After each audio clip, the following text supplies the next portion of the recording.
बिहार की राजनीति में इन दिनों एक नया समीकरण बनते दिख रहा है। लोक जनशक्ति पार्टी के नेता और हाजीपुर से सांसद अरुण भारती के एक बड़े बयान ने एनडीए के अंदर हलचल मचा दी है। उन्होंने साफ साफ कह दिया है कि उनकी पार्टी के नेता चिराग पासवान बिहार के अगले मुख्यमंत्री बनने के लिए सबसे योग्य उम्मीदवार हैं। बिहार की राजनीति में हमेशा से ही बदलाव की बयार चलती आ रही है। कभी जातीय समीकरण तो कभी गठबंधन की नई रणनीतियों ने यहाँ के राजनीतिक परिदृश्य को बदला है। लेकिन पिछले कुछ दिनों से एक नाम लगातार चर्चा में है, जो है चिराग पासवान।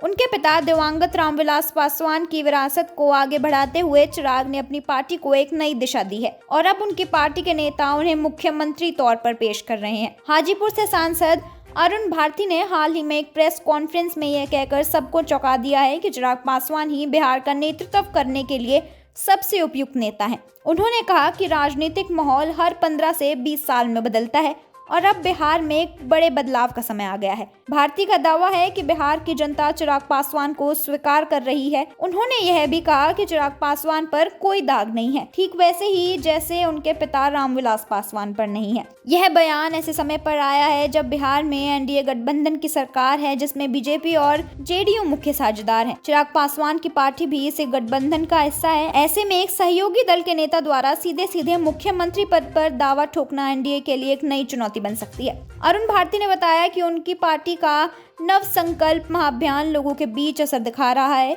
उन्होंने कहा कि बिहार में नेतृत्व की कमी को पूरा करने वाला कोई है तो वह चिराग पासवान है। उन्होंने यह भी दावा किया कि चिराग की सभाओं में जिस तरह से जनता उमड़ रही है, उससे साफ है कि लोग उन्हें बिहार के अगले मुख्यमंत्री के रूप में देखना चाहते हैं। चिराग पासवान लगातार बिहार फर्स्ट, बिहारी फर्स्ट के नारे के साथ आगे बढ़ रहे हैं। यह नारा उनके पिता के सामाजिक न्याय के सिद्धांतों की याद दिलाता है। चिराग युवाओं के बीच तेजी से लोकप्रिय हो रहे हैं और उनकी सभाओं में युवाओं की भागीदारी साफ साफ देखी जा सकती है। उनकी पार्टी का मानना है कि यही लोकप्रियता उन्हें सत्ता की दहलीज तक ले जाएगी। चिराग पासवान की इस महत्वाकांक्षा ने निश्चित तौर पर एनडीए के भीतर बेचैनी बढ़ा दी है।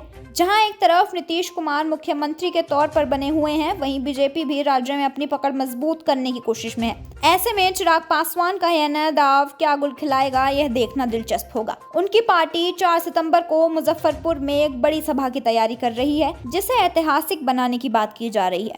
यह सभा इस बात का संकेत हो सकती है कि चिराग पासवान आने वाले समय में अपनी सियासी महत्वाकांक्षाओं को और भी मजबूती से सामने रखेंगे। बिहार की राजनीति में क्या कोई बड़ा फेरबदल होने वाला है?